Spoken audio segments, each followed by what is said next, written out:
Well, in the comedy Dundomaroje by the Dubrovnik Renaissance writer Marin Držić, the prologue says, among the other things, of course, žene, parali vam ovo malo miraculo Rim iz Dubrovnika gledat, meaning women, is it really little this miracle to watch Rome from Dubrovnik? Well, anyway, tempora mutantur, and it's no longer a miracle now, but ladies and gentlemen, they are in Dubrovnik. The miracle maybe is if I watch you from my studio in Rome and I like it. Anyway, nevertheless, I really do not like phenomena typical of this clip of our transition period. Some of them are inherited, but in the social impact of the pandemic has made them more dramatic, while others are typical of the periods or for the periods of the health crisis we had in Middle Ages and later, and now we have another health crisis not expected. Here are some of the more important ones, phenomena. First, further but rapid accelerated sinking of the press as a news medium. Whole circulation of newspapers. Pardon? Program.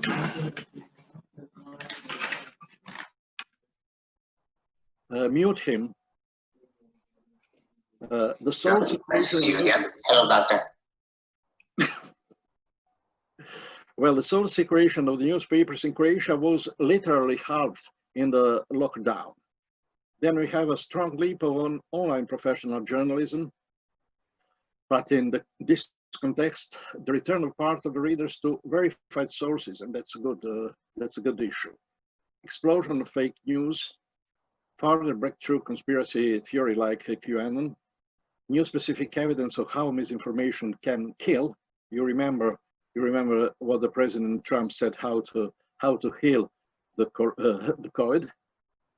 Then further breakthrough of the theories of the denial of the obvious, as for instance that the COVID has been invented. Underestimation of the obvious, that the COVID is no more dangerous than the flu. The expansion of telework, the expansion of the freelance economy, the expansion of virtual gathering in education after years of resistance, even in the schools and universities. What was impossible for the 8 or 10 years, now it became possible in 8 or 10 days. But on the other side, we have a deficit of socialization. We had a penetration of virtual gathering in European politics during the Croatian presidency. But on the other side, we have the confirmation of the unsharpness of the method of the exhausting tete-a-tete in order to reach an agreement. You can't reach an agreement only through the Zoom or something like that. But if you have Angela Merkel on the other side of the table, then there is quite impossible to avoid a kind of agreement. Then we are having quite a paradoxical experience in Italy, the failure of the populist experiment of direct e-democracy through the internet. I speak about the Italian 5-star movement case, but we are not going to speak about it today if you don't ask me for that. Then the expansion of telemedicine, etc., etc., etc. Let's see the framework. What's the framework here?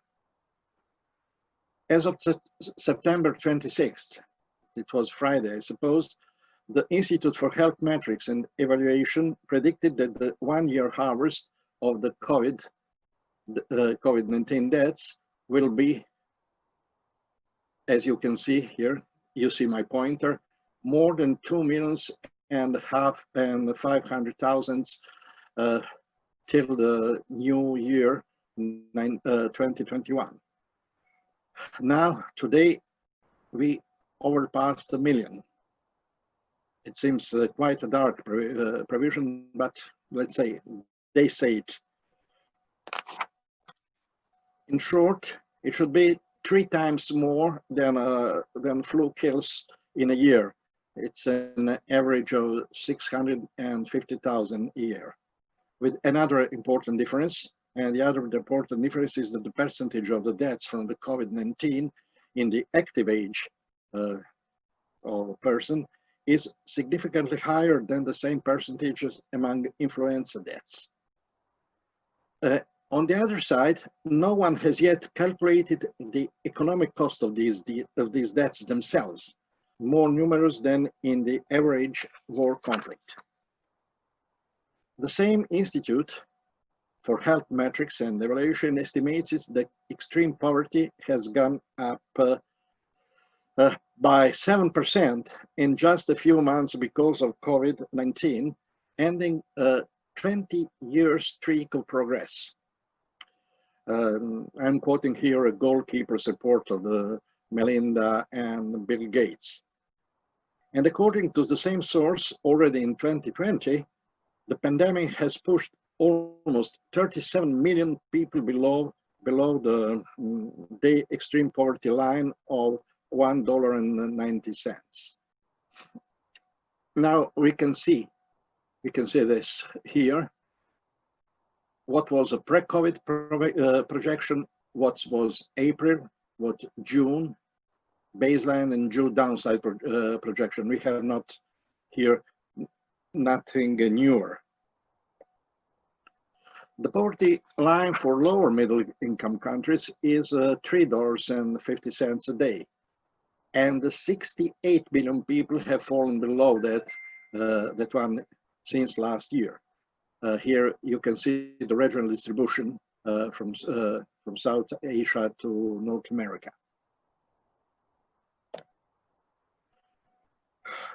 If we use a vaccine coverage as a good proxy measure for how health systems are functioning, the Institute for Health Metrics and Evaluation, always the same found that in 2020 the vaccine coverage is dropping to levels last seen in the 90s of the last century.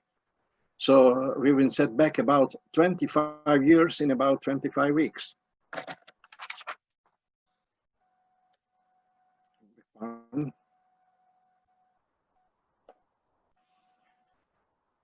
And we can see here that the COVID financial loss is twice as great as the Great Recession in 2008. And the last time that this many countries were in recession at once was in 1870, literally 2 lifetimes ago. It's when my grandpa was born. Now, we have, as I said before, pushing the freelance economy by the pandemic. We don't have this year's statistic for the European Union, but in USA, the freelance economy is now worth about 1 trillion and 200 billions of American dollars, and that's a 22% increase from the last year, according to the new report from Upwork. And there are about 59 million freelancers in the US, just over the third of the workforce. We are going to expect the same trend in Europe in 2 or 3 years, I suppose. And in the United States, the 36% of them do this type of work full-time. Last year, it was the percentage was 28.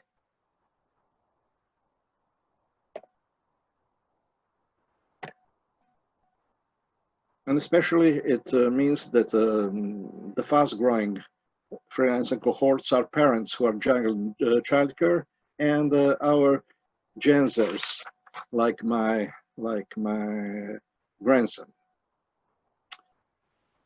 So that's the economic framework which affects media, maybe even more than some other industries in the world or in the European Union.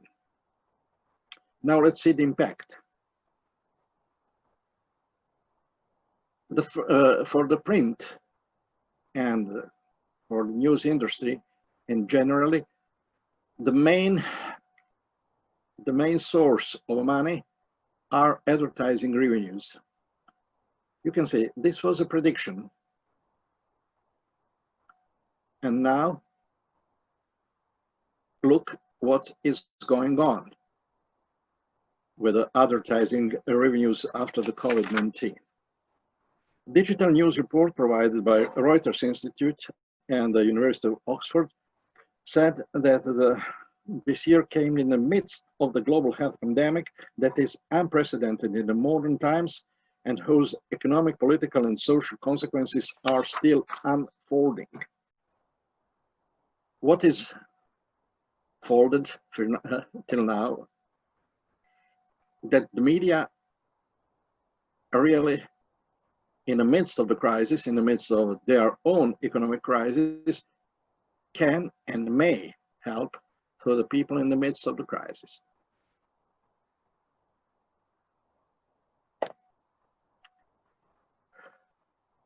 On the other side, they say, the Reuters and Oxford, that the journalists no longer control access to information, that the greater reliance on social media and other platforms give people access to the wider range of sources and alternative facts. It's something Professor Baltovic spoke, and Dr. and Mr. Prelog too.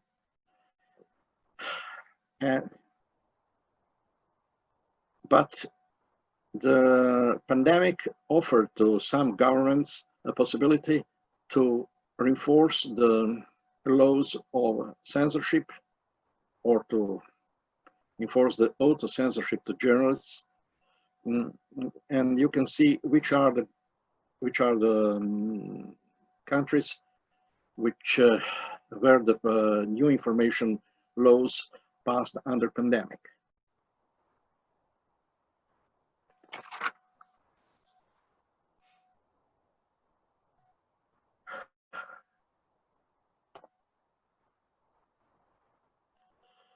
Paid television is in a great difficulty due to the rapid growth of the paid streaming. Then the commercial TV over the air is also declining due to the decline of in advertising revenues. And now we had a pandemic too. But going back, I'm going to jump something because I always use a longer time that it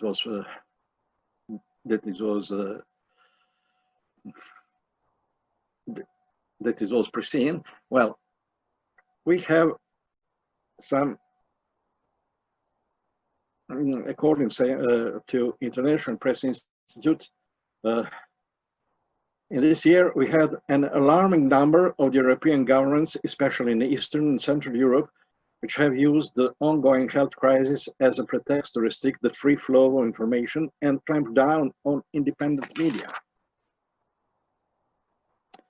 The most serious threats, we can see, we know it, you know it better maybe than me, have been observed in the states with authoritarian tendencies like Hungary and Russia, not to speak of Belarus, where the pandemic has been exploited to grab more powers and tighten control over information. The same phenomena we saw in Hong Kong by the Chinese central government.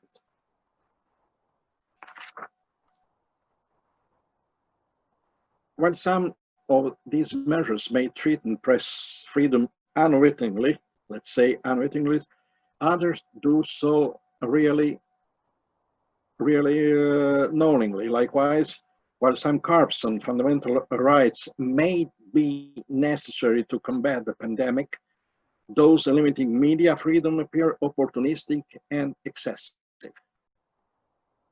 In Hungary, for instance, on the March 30th of this year, Orban Fidesz party, which already had a firm grip on many of the country's institutions, voted by 2/3 majority to extend a national state of emergency, giving giving to the state the powers to bypass to the government the powers to bypass parliament for an indefinite period.